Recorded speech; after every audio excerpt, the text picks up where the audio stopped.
Fala galera, ligado aqui no canal SST Online, como é que vocês estão? Eu sou o Léo, técnico de segurança do trabalho, e esse é mais um episódio da nossa série Práticas do TST. Se você não sabe do que se trata, caiu nesse vídeo aqui de paraquedas, se liga que a gente está com uma série no ar abordando o cotidiano dos profissionais da área de segurança do trabalho. Às vezes a gente fala de algum documento, às vezes a gente fala de alguma ferramenta, um procedimento, uma norma regulamentadora. Então, dá uma olhada numa playlist que a gente tem no nosso canal do YouTube com todos os episódios que já foram ao ar até agora. E a gente já falou lá sobre DDS, tem 2 episódios sobre DDS, já falamos sobre plano de ação, CIPA, enfim. Tá bem bacana e assuntos inerentes e pertinentes ao dia a dia, ao cotidiano dos profissionais de segurança do trabalho. Vale a pena dar uma olhada. E hoje a gente vai falar mais uma vez sobre CIPA. Não sai daí, que eu vou falar sobre isso agora. Se liga!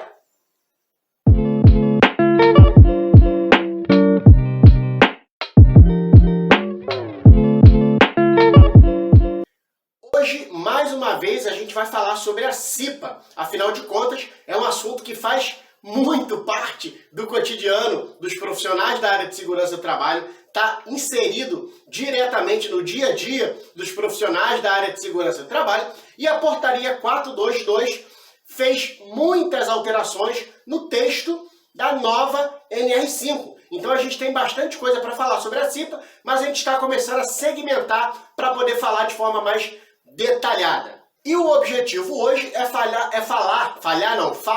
de forma mais específica sobre a parte dos treinamentos da nova NR5. Afinal de contas, a nova redação trouxe algumas alterações, na verdade, muitas alterações, e vai mudar um pouco nos treinamentos de CIPA, né? Dos treinamentos dos membros, do designado, tudo isso. Agora a gente vai deixar de fazer o que a gente já fazia em modo automático. Vamos falar sobre os treinamentos dentro da nova NR5, dentro do novo texto da NR5. Logo de cara, uma mudança dentro daqueles tópicos, daqueles itens, daquelas questões do que o treinamento deve abordar. Saiu a obrigatoriedade de abordar noções sobre AIDS e suas medidas de prevenção, e entrou a exigência, a obrigatoriedade de abordar noções sobre a inclusão de pessoas com deficiência e reabilitados. Já é uma mudança significativa. Agora a CIPA não tem mais a obrigatoriedade, o treinamento de CIPA não tem mais obrigatoriedade de abordar o assunto AIDS, e passa a ter a obrigatoriedade de abordar o assunto de reinserção ou inclusão, como queiram, de pessoas com deficiência e reabilitados dentro dos processos de trabalho. Uma outra alteração que eu particularmente achei bem bacana é a possibilidade de aproveitamento do treinamento de CIPA. O que a nova NR5 traz agora? Ela diz que treinamentos de CIPA realizados há menos de 2 anos, contados da data de conclusão desse treinamento, ou seja, se um treinamento foi concluído há menos de 2 anos, ele pode ser aproveitado dentro da mesma organização, dentro da mesma empresa, de acordo com o que traz a nova NR1. Ela fala um pouco sobre aproveitamento de treinamentos, e o treinamento de CIPA acabou entrando nesse barco aí. Treinamentos de CIPA finalizados há menos de 2 anos podem ser aproveitados. O que isso significa na prática? A partir de 2022, um colaborador, um funcionário que foi reeleito, não vai precisar fazer o treinamento nesse ano da sua reeleição. Por quê? Porque no ano anterior, quando ele foi eleito, ele já realizou o treinamento. Então, na data da reeleição, o treinamento de CIPA, o treinamento do ano anterior, ainda está dentro desse prazo, dentro desses 2 anos que a norma estipula, como sendo a data, um prazo, para que aquele treinamento possa ser reaproveitado. Uma outra alteração diz respeito à participação de profissionais no treinamento, mais especificamente de integrantes do SESMIT. O que a norma traz? Se tiver um membro da CIPA que foi integrante do SESMIT, esse profissional está desobrigado de realizar o treinamento. Então, é desse jeito que vai passar a funcionar. O membro do SESMIT pode participar do treinamento? Pode, mas ele não é mais obrigado pela norma, como antes, né? Antes todos os membros tinham que participar do treinamento. Agora, com o novo texto da nova NR5, se houver um membro da CIPA que é integrante do SESMIT, ele não é obrigado a participar do treinamento. Afinal de contas, a gente parte do princípio de que se a CIPA recebe um treinamento voltado para a segurança do trabalho e tem um membro do SESMIT dentro da CIPA, teoricamente, esse membro do SESMIT, esse profissional, já tem o conhecimento que os membros da CIPA vão receber ao longo do treinamento. Outra mudança na nova NR5 diz respeito à carga horária. A gente chegou aqui na parte onde teve mais alterações e a parte mais comentada também nas redes sociais aí relacionadas às operações da nova NR5.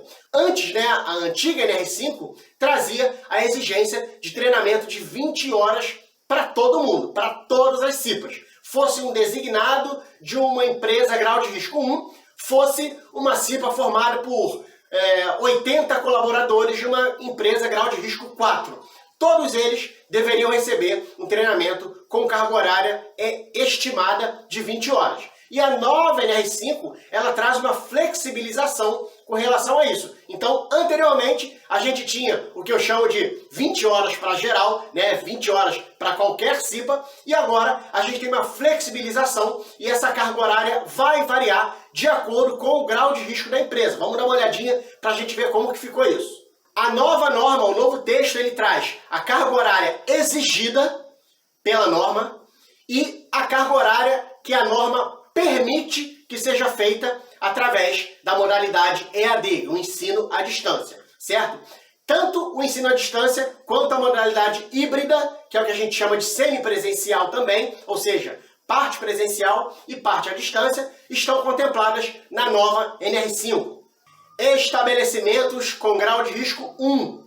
A norma exige a carga horária mínima de 8 horas.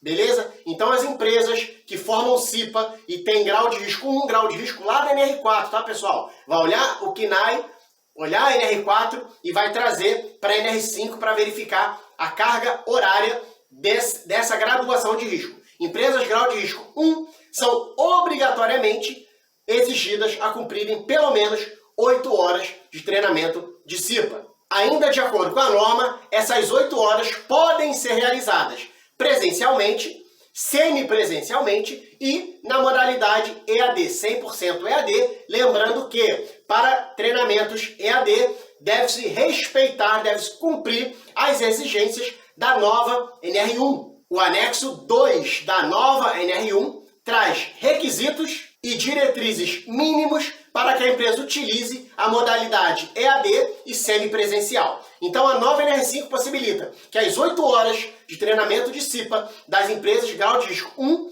seja feita na modalidade semipresencial ou EAD, atendendo às exigências da nova NR1. Pode fazer presencial às 8 horas? Pode.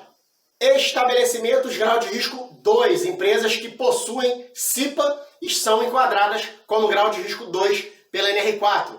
A norma exige pelo menos 12 horas de treinamento de CIPA. Então aquela CIPA precisa passar por 12 horas de treinamento exigidos na norma. Dessas 12, pelo menos 4 precisam ser realizadas na modalidade presencial, certo? Então das 12 horas exigidas para empresas de grau de risco 2, 4 delas precisam ser presencialmente. Beleza? As outras 8, a norma dá a possibilidade de serem realizadas na modalidade EAD ou semipresencial. Posso fazer as outras 8 também presencial? Pode, mas a norma abre a possibilidade, certo? Ela exige 4 presencial. As outras 8, a empresa vai definir como é que ela prefere ministrar o treinamento de CIPA. Pode ser presencial, pode ser semipresencial e pode ser na modalidade EAD também. Empresas de grau de risco 3. A norma vai exigir